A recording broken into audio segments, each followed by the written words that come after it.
اور یاد رکھو یہ میلاد شریف کا موقع پوری امت مسلمہ کو پیغام دیتا ہے، اور یہ موقع عالم کفر تک یہ پیغام پہنچاتا ہے کہ یہ قوم آج بھی سب سے زیادہ جڑی ہے تو اپنے نبی کے قدموں کے ساتھ جڑی ہوئی ہے۔ آپ کو پتہ ہے میلاد انقلاب کا نام ہے۔ میلاد جب تک نہیں ہوا تھا تو بیٹیاں زندہ دفن ہوتی تھی۔ آپ علماء سے یہ سن تو لیتے ہیں، پر ذرا اس معاشرے کی بے حسی تو دیکھو۔ بیٹی جان ہوتی ہے باپ، بیٹی رونق ہوتی ہے گھر کی۔ او بھائی بیٹی جو اتنے بخار والی ہوئی تو آپ پڑھیے نا، حضرت داعیہ کلبی کہتے ہیں میں موجود تھا جب وہ شخص آیا تھا۔ لوگ 12 ربیع الاول کے اس معاملے کو معمولی واقعہ سمجھنے لگے۔ نہ بھائی ہم تمہیں پیغام دے رہے ہیں، یہ معمولی واقعہ نہیں۔ حضرت داعیہ کلبی کہتے ہیں اس شخص نے آ کے عرض کی یا رسول اللہ صلی اللہ علیہ وسلم میں نے 100 بچی زندہ دفن کی ہے، زندہ دفن۔ اور کہتے میری اپنی بیٹی، میں سفر پہ تھا تجارت پہ، تو میرے پیچھے سے میرے گھر میں بیٹی ہو گئی، میری بیوی نے اپنے میکے جا کے چھپا دی، میں واپس آیا تو اس نے کہا بچہ ہوا تھا فوت ہو گیا، میں نے دفن کر دیا۔ جب بچی 4-5 سال کی ہوئی تو مجھے پتا چلا میری بیٹی ہے۔ کہتے میں اسے لایا اور میں نے اسے کہا میں تیرا باپ ہوں، تجھے تحفہ دے کے دوں گا، کھانا کھلاؤں گا۔ کہتے وہ میرے بالوں سے کبھی لپٹتی، کبھی میرے سینے پہ ہاتھ رکھتی، کبھی میرا ماتھا چومتی، پر میں اسے لے گیا اور لے جا کر میں نے کڑا کھودا، اور اس کڑے میں اس بچی کو جب رکھا، اس نے باہر آنا چاہا تو میں نے اس کے سر پہ ضرب لگائی، جب چوٹ لگائی تو وہ دوبارہ کڑے میں گری۔ میرا ویسے وجدان کہتا ہے کہ جب سے میلاد ہو گیا ہے، آج کسی باپ کی بیٹی اگر چارپائی سے گر جائے تو شاید وہ ساری رات سو نہ سکے کہ بچی گر گئی ہے میری۔ کہتے ہیں میں نے چوٹ لگائی، سر پہ خون بہا تو وہ گری، میں نے مٹی ڈالی، وہ ابا جی کہتی رہی۔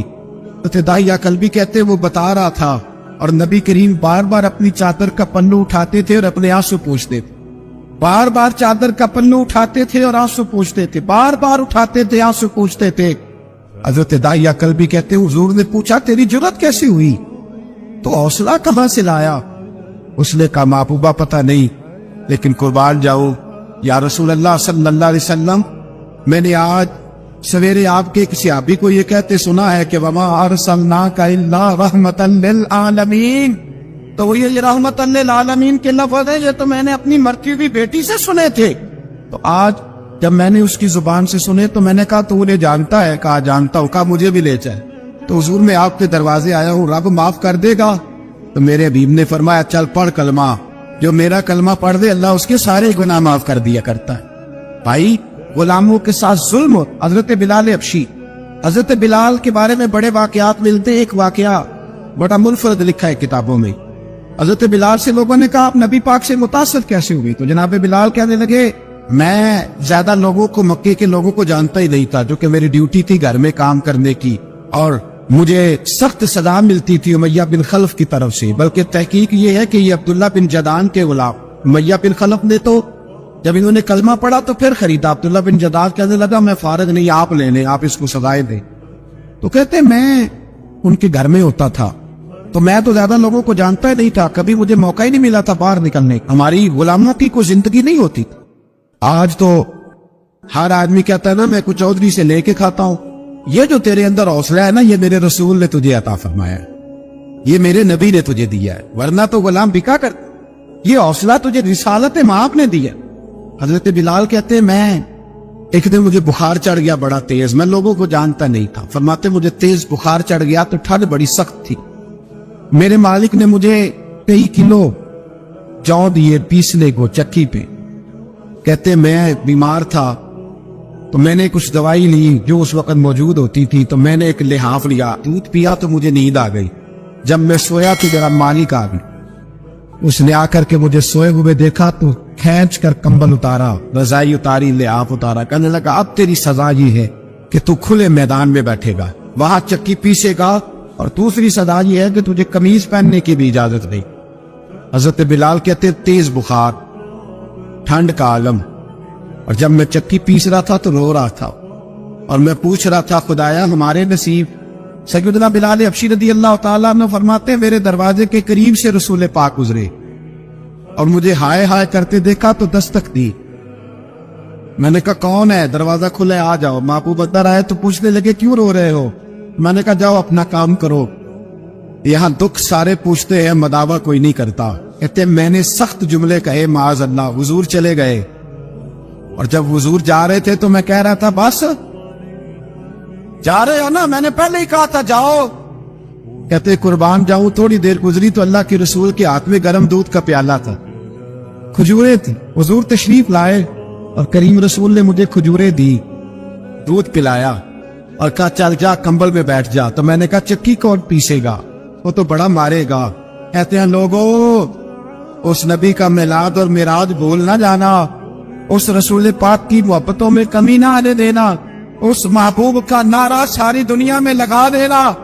فرماتے ہیں میرے حبیب کے میں قربان جاؤں، مصطفیٰ کریم نے فرمایا تو بیٹھ رضائی میں اور آج تیرے حصے کی چکی میں پیسوں گا۔ کہتے ہیں ساری رات حضور چکی پیستے رہے، ساری رات۔ سویرے میں اٹھا اور میرے حبیب پاک نے مجھے وہ سارا کچھ دیا اور خود چلے گئے۔ اگلی رات پھر آئی تو حضور پھر آ گئے، مجھے پھر رضائی میں لٹایا، دودھ پلایا اور ساری رات چکی پیسی۔ کہتے ہیں بس تیسرے دن حضور چکی پیس کے جانے لگے تو میں نے قدم تھام لیے۔ میں نے کہا بیبا دنیا ساری جھوٹ بولتی ہے، زمانہ سارا غلط کہتا ہے، جو غلاموں کے حصے کا کام کرے وہ اللہ کا سچا رسول ہوا کرتا ہے۔ میں دو چار باتیں آپ سے وہ والی کرنا چاہتا ہوں جو میلاد شریف پہ سننا ہمارے لیے بڑا ضروری ہے۔ میرے عزیزو، جس طرح ہمارے ذمے ماں باپ کے حقوق ہے، اسی طرح سے ہمارے اوپر ہمارے نبی کے بھی یہ حقوق خود قرآن مجید نے بیان کیے، رسول پاک نے بیان کیے، صحابہ کرام نے بیان کیے۔ ہمیں قرآن و سنت سے وہ حقوق ملتے ہیں، ان میں پہلا حق یہ ہے کہ لِتُؤْمِنُوا بِاللَّهِ وَرَسُولِهِ، اللہ پہ بھی ایمان لانا ہے اور اللہ کے رسول پہ بھی، اور ایمان لانا ہے تگڑا سارا۔ اس طرح نہیں کہ بات آپ کی صحیح ہے، رزق حلال کھانا چاہیے پر گزارا بھی تو نہیں نہ ہوتا آرام کے بغیر، جھوٹ کے بغیر کام بھی تو نہیں نہ چلتا، یہ نہیں۔ جو حضور کہتے اس پہ ڈٹ جا، یہ ایمان ہے، یہ حق ہے نبی پاک، جو حضور کہتے اس پر تو ڈٹ جا۔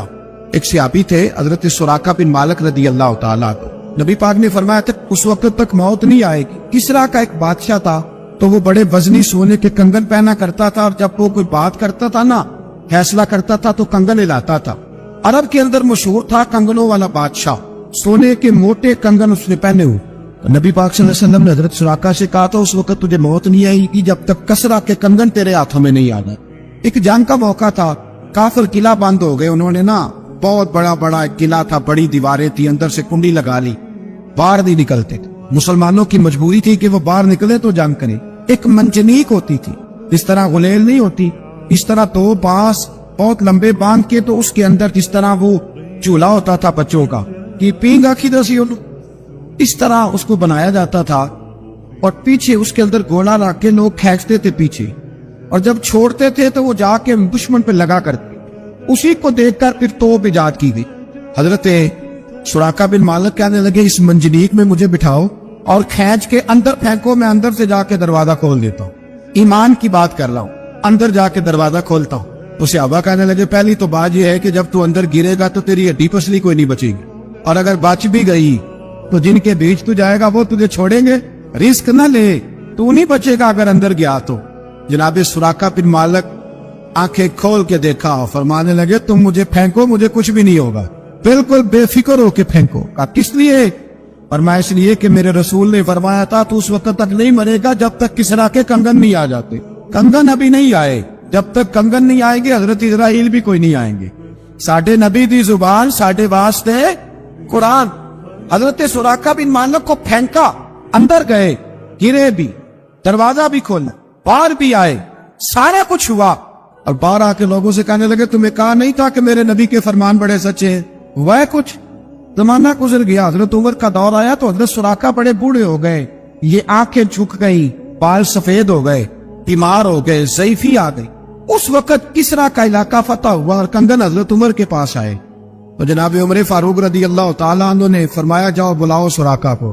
تو لوگ کہنے لگے حضور وہ تو اٹھ نہیں سکتے، بوڑھے ہو گئے۔ فرمایا ایک دفعہ کان میں جا کے کہو تو صحیح، کہو تو صحیح۔